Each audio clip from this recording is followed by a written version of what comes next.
Peter was the only one who got it exactly right. When he's asked the question, well, who do you say that I am?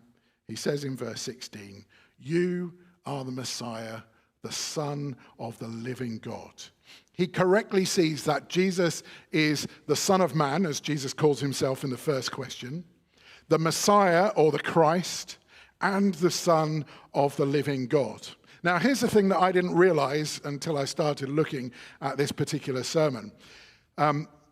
We kind of see this moment in Matthew's gospel as a pivot point in what people believe about Jesus. But actually, Jesus has been called all of these titles in Matthew so far. This is not the first time that Jesus is called the Son of Man, the Messiah or the Christ, and the Son of the living God. What is different here is that Simon Peter brings those three things together all at once. And that's the first time that this has happened. And since he does that, he reveals Jesus' purpose.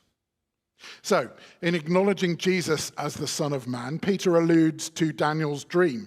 You can find it in Daniel chapter 7, which says, as my vision continued that night, I saw someone like a son of man coming with the clouds of heaven. He approached the Ancient One and was led into his presence. He was given authority, honor, and sovereignty over all the nations of the world, so that the people of every race and nation and language would obey him. His rule is eternal. It will never end. His kingdom will never be destroyed. And Peter says, you are that Son of Man. Jesus is the one who is given all authority. He's given honor. He's given sovereign control over all the nations of the world.